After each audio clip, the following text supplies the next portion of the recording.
سلام، من آرش آروین هستم و امروز معرفی یک کمپر خاص که به نظر من آینده صنعت کمپر کشور توی این مدل ماشیناست رو خدمت رضای عزیز داریم. آقای رضا اسد. سلام ارادتمندم، خیلی خوش اومدین. خب رضا جون بفرمایید که چیکار کردیم روی این ماشین؟ اصلا چی هست؟ بگو چیکار نکردیم روی ماشین. اصلا چی هست ماشینه؟ عرضم به خدمت شما که کامیونت فورس 6 تن. همین اول بگم که برای استفاده این ماشین گواهینامه پای 2 میخواد، چون مطمئنا خیلی ها سوال میکنن که چه گواهینامه لازم است. این ماشین گواهینامه پای 2 میخواد و ظرفیتش هم 6 تنه. 6 تن با احتساب اتاق و باری که قرار داخل این اتاق باشه منظور هست، نه اینکه علاوه بر خود ماشین 6 تن بتونی بار روش بذاری. یعنی تموم شده این ماشین باید 6 تن بشه. 6 تن بیشتر نباید بشه. نباید باشه. بله. خب بفرمایید که خود این ماشین صفر کیلومتر دیگه، درسته؟ بله، این ماشین 0 کیلومتر. یه سوال، چرا پلاکش گذره؟ ببین، تا پارسال این ماشین چون پارسال مالکش خریداری کرده بود و تا پروسه اتاق سازیش انجام بشه و تجهیزات بشه، خب شامل این قانون نشده بود. توی ماشین‌های مثل کامیونت چون کاربری باید براشون تعریف بشه، شما روی این شاسی میتونی که تانکر بذاری، اتاق چادری بذاری، اتاق فلزی بذاری یا یخچالش بکنی. شرکت‌های فروشنده ماشین رو به صورت شاسی به شما میفروشن، هیچ اتاقی پشتش نیست یا هیچ کاربری پشتش نیست. تا زمانی که شما بتونی بری کاربری رو بخوای بذاری روش، برای همین بهتون یه پلاک این شکلی میدادن که گذر موقت بود.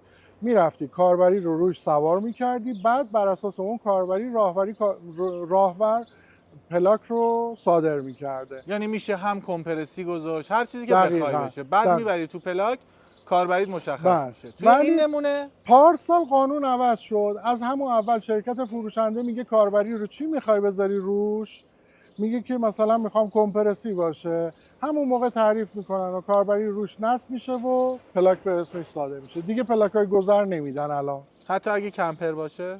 حالا کمپر فعلا مقولش مشخص نیستش، ببینیم میتونیم بگیریم یا نه. خب ماشین شاسی 0 کیلومتر قیمتش چقدره امروز؟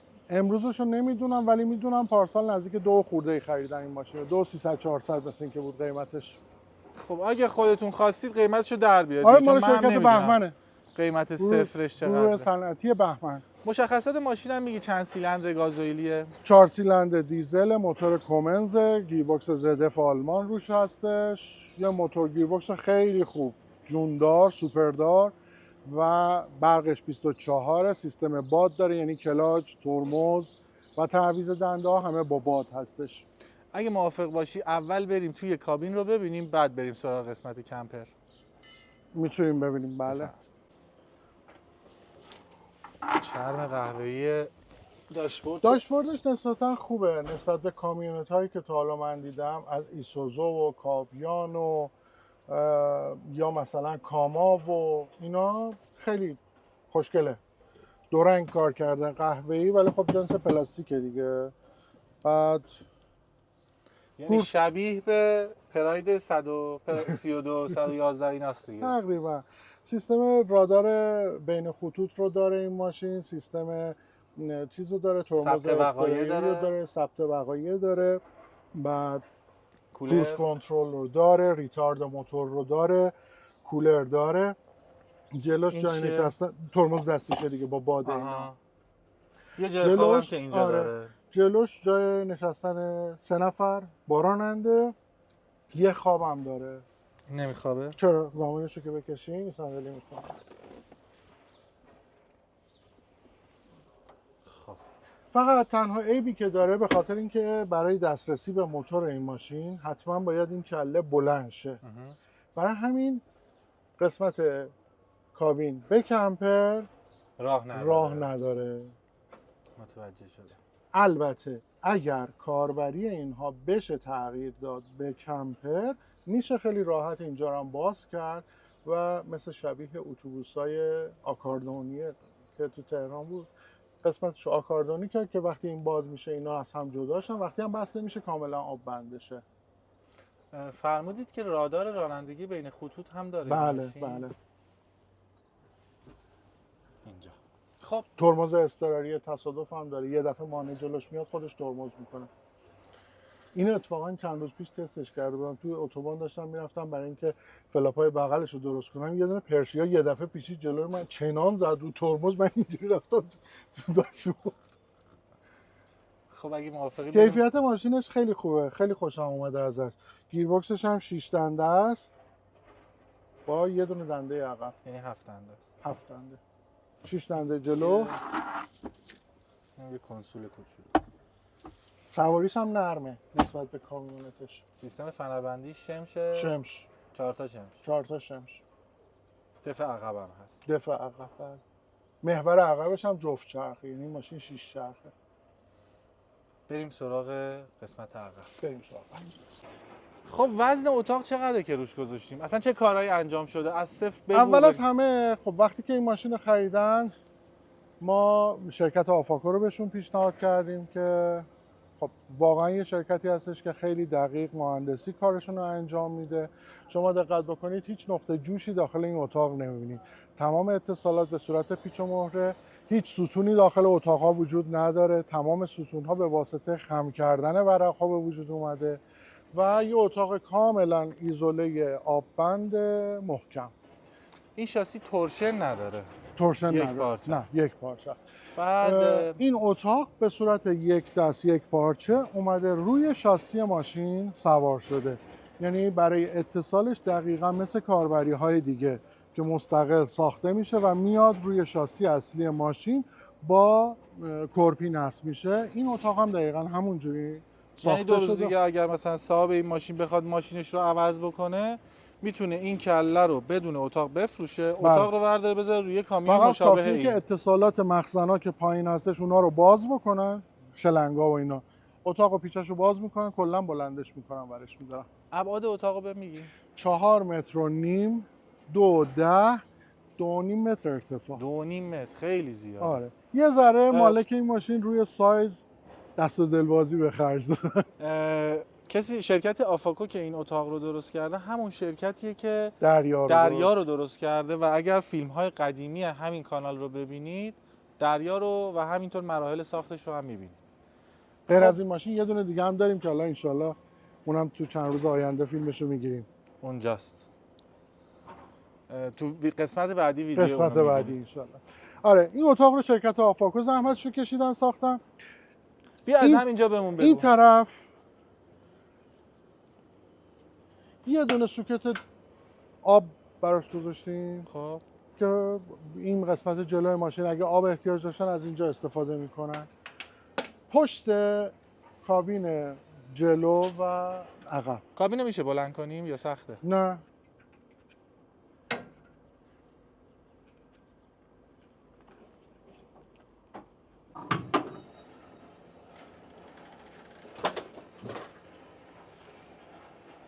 خب این پشتم دیدم یه کارایی کردیم. موتور 4 سیلندر گازوئیلی کومنز. آره این قسمت دسترسی موتور این شکلیه، اتاق بلند میشه، به همین علت هم گفتم که نمیشه راه داد به هم دیگه. وافل بورد براشون گذاشتیم اون پشته. یه تابلو برق اونجاست که مخصوص کنترل برق وینچ جلو و وینچ عقب هستش. 2 تا وینچ داره این ماشین، جلو و عقبش داره. و اینکه 2 تا هولدر برای بیل و تبر. بیل و تبرش هم بعدا میتونه اینجا نصب محصول شرکت کمپانی بزرگ کمل. کمل. بله آقا جواد زحمتش کشیدن. خب اینجا ورودی گازوئیلمون رو داریم. ورودی گازوئیل این شکلیه، یه در براش گذاشتیم که هم در قفل باشه کسی نتونه تو جاده گازوئیل دزدی بکنه. چون مثل اینکه خیلی مرسومه از ماشینای سنگین گازوئیل میدن موقعی که خوابن، متاسفانه میان گازوئیل میدزدن ازشون. آره. دیگه اون پنجره، این پنجره قسمت این باکس پایین چیه؟ اینا دیگه همشون حالت این که هیچی خالیه، پشتش گازوئیله. این یکی پشتش مخزن فاضلاب بمونه، 2 تا خاکستری و سیاه.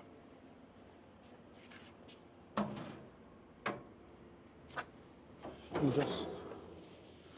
این فیلترهای مال بادشه و همینطور جای وسیله میتونه جای باشه وسیله دیگه. آره. بعد این قسمت هم دوباره بازی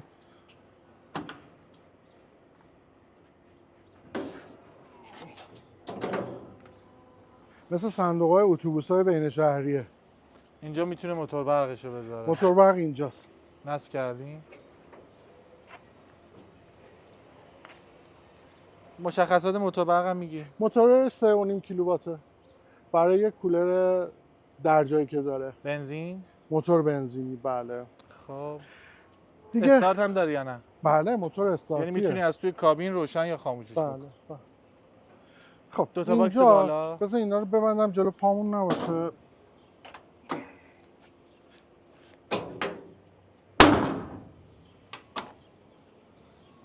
این باکس های پایین هم آفاکو درست کرده. نه اینا رو یه ما شرکت درست دیگه کردیم. درست. آره. دو تا باکس این طرف مال تاسیساتشه.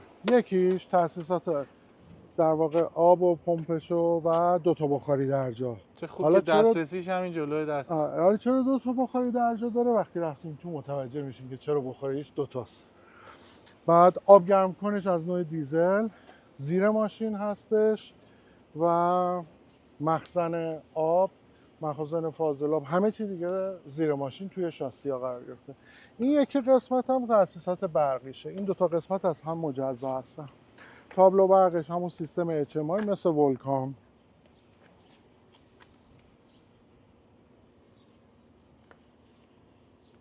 خب توضیح خاصی که نداریم. کلید نه. دستی هم واسش گذاشتی و تمام کلیدهای دستی هم هست. به هر علتی اعتمادی از کار افتاد دستی انجام میشه.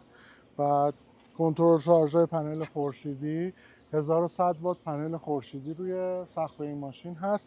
یه توضیح بدم، برق این ماشین به صورت فابریک 24 ولی برق قسمت کمبر 12 ولته و سیستم شارژش از طریق پنل خورشیدی و شارژر برق 220 که حالا یا موتور برق رو روشن میکنن باتری شارژ میشه یا اینکه هر جا به برق شهر دسترسی داشتن ماشین رو به برق شهر یعنی با بزنن. دینام شارژ نمیشه. نه چون دینام این 24 مگر اینکه یه دینام روش تبدیل بشه. اضافه بشه. تبدیل نمیشد بذاریم؟ نه تبدیل نمیشه گذاشت برای شارژ 12. خب این پشتم یه نردبون داریم. یه نردبون برای دسترسی به بالا، یه دونه موتور بند که اینا رو هم باز شرکت آفاکو زحمتشو کشیده. موتور بند میشه بیاری پایین یا ببینیمش چون سیستمش جالبه. یه وینچ دستی داره اینجا. اینو وینچ دستی رو میشه حتی منتقلش کرد روی وینچ برقیش. آره. دو تا پیماش رو باید آزاد کنیم. این وینچ یه کابل ازش در اومده بچه‌ها. کابل اینجوری رفته توی اون قرقره، رفته بالا اومده پایین این شکلی. میتونه همین باشه، میتونه وینچ برقی رو بندازیم توی اون کابله، ولی خب دستی کار رو انجام میده. خیلی هم راحته، یعنی یه بچه 10 ساله میتونه باز و بستش بکنه. اصلا نیازی به زور زدن نداره.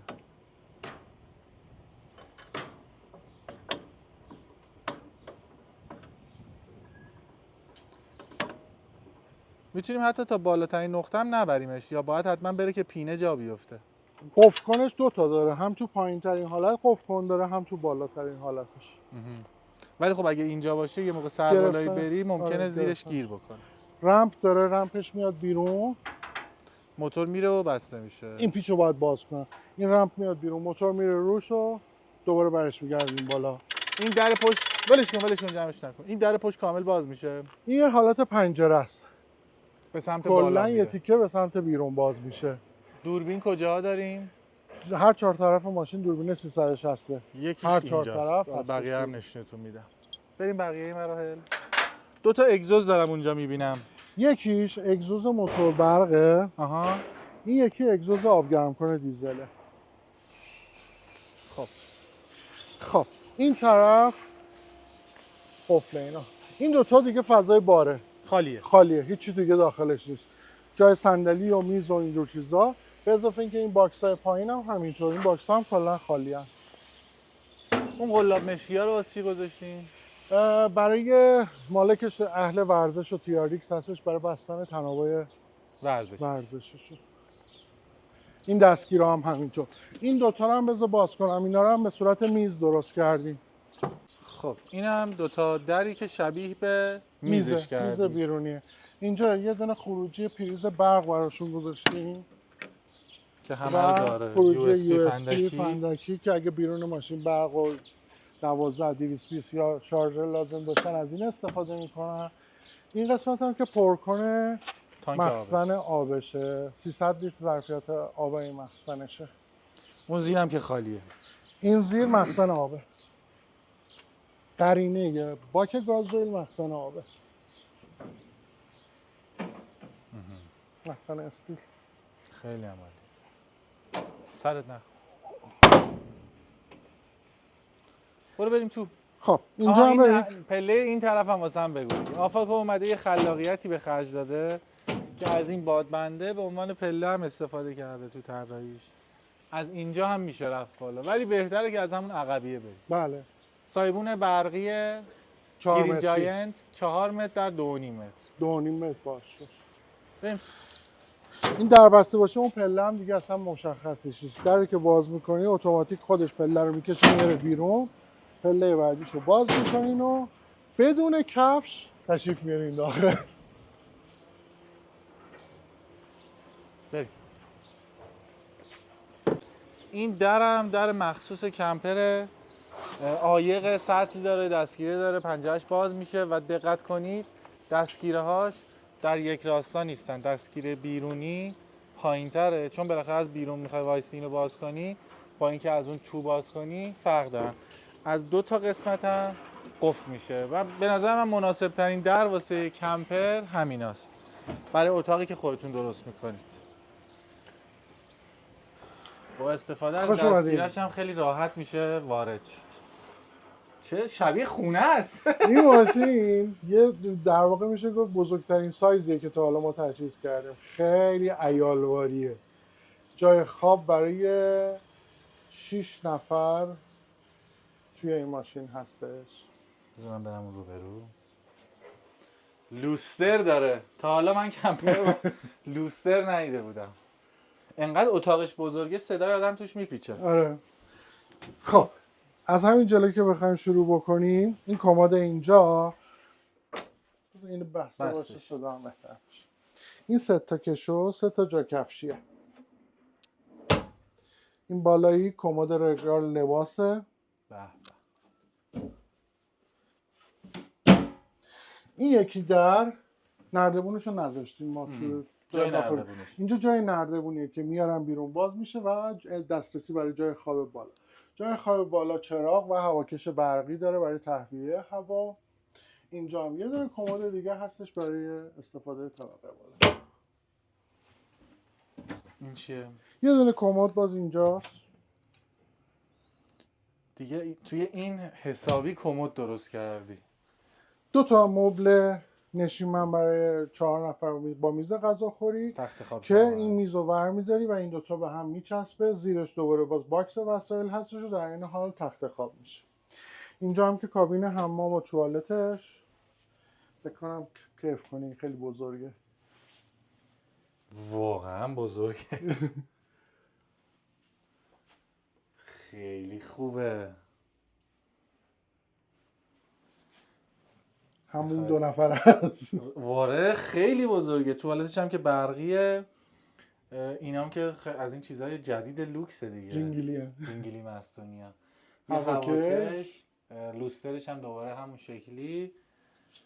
خب حالا اجاق گاز از اون 3 شعله کمپری هستش. سینک ظرفشویی خونگی. اینم از همون جنگیلیا. حتی اینم بچه‌ها این میدونید چی؟ این لیوان شوره. لیوانو برعکس می‌کنی کوچ میذاری اینجا میشوره. چند مدل پاشش آب داره. آب تصفیه جداگونه داره، مایع شور. اونم که لیوان شور، الان لیوان نذاری روش همه جا رو آب میپاشه. اینم تصفیه آبش. ما فیلتر تصفیه رو مخزنش نصب کردیم که همون آب مخزن رو میاد تبدیلش میکنه به آب شرب. دیگه نیاز نیست توی سفر آب اصلا معدنی آب معدنی لازم. خیلی خوب شد. فیلتری هستش که هم آلودگی ها رو میگیره، هم مثلا مثل سختی آب و اینا رو میگیره و بهترین حالتی که داره روش اینه که باکتری و میکروب هم از بین میبره. شما برای اینکه ابعاد این کمپر رو متوجه بشید، آقا رضا 2 متر ماشاءالله، ولی سقف خیلی دلبازه. خیلی. بذار اینم باز کنم. اینم از این نور از همه جا بیاد. دیگه این بالای آشپزخونه هم که تا دلت بخواد کابینت. به اندازه یه خونه دیگه، هر جور باز میکنی جای وسیله است. بله. اون بالا هم که نور پردازی کار کردی. آره اون سیستم نور RGBه. اینجا مانیتور سیستم صوتی قسمت عقب هستش. بعد یه مانیتور اندروید، اینترنت داشته باشه که خب حالا همه جور دسترسی رو داره. یه دونه تلویزیون برای این قسمت، کنترل بخاری در جا و کولر در جاش. کولر کجاست؟ به صورت کانال از اینجا هوا میاد بیرون. کولر وسطی. کمپریه یا اسپیلته؟ کمپریه، مدل زمینیش هستش که توی قسمت باره. حالا چرا الان دیدم که اتاق خواب جداست. دو تا بخاری در جایه برای چی بود؟ این یه اتاق خواب هم جداگونه داره.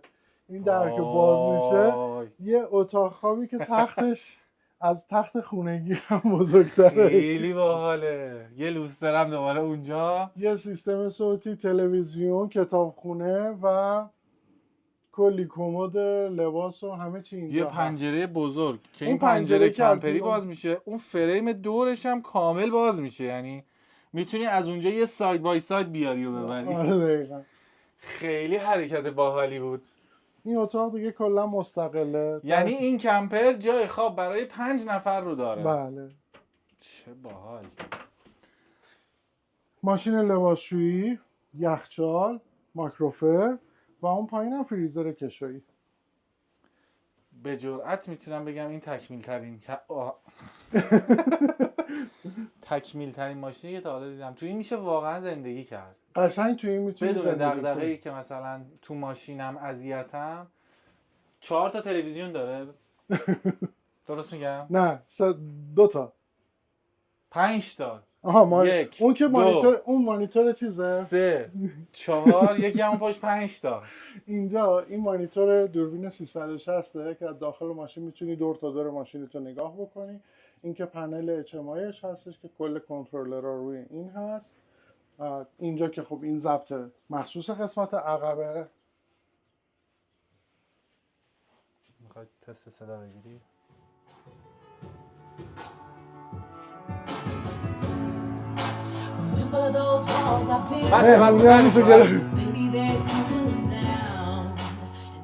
الان تو فیلم یوتیوبمون کپی رایت میخوره همینقدر صدا. جدی؟ آره. آره یه دونه تلویزیون برای این قسمت هستش، یه دونه تلویزیون اونور و سیستم صوتی جداگونه مستقل برای قسمت خواب که با اینجا دیگه کاری نداشته. یعنی میشه مثلا مهمون بیاد تو از اتاق در نیای. از اتاق در بشینی یوتیوب نگاه کنید تلویزیون. برای این یه دستگاه استارلینک هم نصب بکنید. دیگه باید ببینیم مالکش اگه استفاده اینترنتی زیاد داشته باشه. به نظرم همه چی داره. این الان یه اینترنت داشته باشه دیگه واقعا به هیچ چیزی بیرونی احتیاج میتونی نداره. وسط بیابون زندگی کنی باش. مخزن آب سفیدمون چند لیتر بود؟ 300 لیتر. ماشاءالله. ببین تو این ماشین همه چی بیگ سایزه. آره. الان نگاه کن، من تو راهرو این ماشین وایسادم، قشنگ یکی میتونه از کنار من رد شه. آقا ما خونه‌مون یه خورده از این بزرگتره دیگه. یه مثلا 2 متر بزرگتره. میتونی تو این مهمونی بگیری راحت. دقیقاً. پنجره رو باز کنی، از دو طرف هوای خوب میاد، سانروف، لوستر آخه. دیگه چیزی هست واسم تعریف کنی؟ حالا شما این همه کار که یه گرمایش از کف هم تو این ویلا کار می‌کنه دیگه. چیزی موند بهم بگی؟ نه چون همه چی چراغای دور سقف هم که گفتی RGB هم میتونه با موزیک کار بکنه، هر رنگی هم که دلشون بخواد میتونن ثابتش کنن با ریموت. که این توی شب خیلی جلوه زیبایی داره. آره. لوسترها رو میتونی خاموش کنی از این 4 تا لوستر داره. آره یه دونه تو سرویس تا اینجا تو کمپرمون 4 تا لوستر داریم. خب بفرمایید که چقدر خرجش شد. چراغای اینجا والا هزینه تجهیزش، اتاقش رو واقعیتش نمیدونم قراردادشون با شرکت آفاکو چقدر شده بود اینا، ولی هزینه تجهیز داخل این ماشین تقریبا 2.5 شد.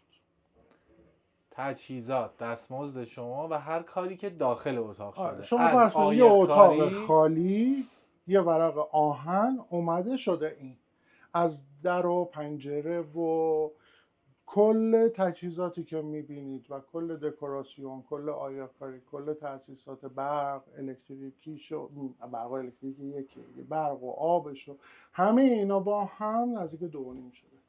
2.5 میلیارد تومان. چقدر طول کشید درست کردنش؟ 3 ماه. 3 ماه فیکس. 3 ماه فیکس. این جزء پروژه‌ای بود که قبل از عید آماده شد. منتها چون بحث داستان کاربری بود و اینکه پلاکش گذر موقت بود، مالکش هم تصمیم نداشت که باش جایی بره، همچنان پیش ما هستش تا این کار کاربریش هم انجام بشه و پلاک شده ببرنش. خیلی ممنونم رضا. شکریم. شماره تلفنتو بذار اگه کسی خواست بتونه بهت زنگ بزنه یا بهت مسیج بده تو واتساپ. آره 0912 150 52 98. آدرس پیج اینستاگرامتون رضا اسعد. هم میتونین فارسی بزنین، هم رضا دات اسعد ASAAD. اسعدش 2 تا ای داره وسط. 2 تا ای داره. مرسی از لطفت. می‌بینی چه عایقی شده، گرمانی توی اصلا آره. دید نمیره بیرون. لازم شده چیزی بهت بگم. توی کانال یوتیوب کرگردن نارنجی همه عاشق کاراکتر تو هم. چاکرین. لطف اصلا دارم. این ویدیوها رو به خاطر تو نگاه میکنم. من کاری نیستم، من یه فیلم بردار ساده‌ام. محبت دوستان گلیه که وقت میذارن و این ویدیوها رو میبینن. خیلی ممنونم از شما. امیدوارم سعادت داشته که از نزدیک ببینیمشون. بارها شده که تو خیابون میریم میان سلام علیک میکنن. خب اونا منو میشناسن ولی من نمیشناسمشون، ولی خب به هر حال همیشه منو شرمنده لطف و محبت خودشون میکنن. خیلی ممنونم ازت و همینطور ممنونم از شما. اجازه بدید. ممنونم از شما دوستای خوب که وقت گذاشتید تا اینجا دیدید. این بالا رو نشونتون ندادم بچه‌ها. اینجا هم یه جای خواب همونی که از بیرون میرفت رو تاج ماشین. خیلی جای خواب راحتی نیست ولی مثلا یه بچه 15 16 ساله یا حتی خود منم میتونم راحت بخوابم. آره میشه. بالاش هواکش داره، پاهامو میدم کله‌مو میذارم اینجا، اصلا عرصه‌ام بهم تنگ نمیشه. خیلی راحت مطالعه، نور، چراغ پنجره مطالعه، ورودی، شارژر گوشی و همه چی هم داره دیگه. اونم تاچ اینجوری دست بزنی روشن میشه.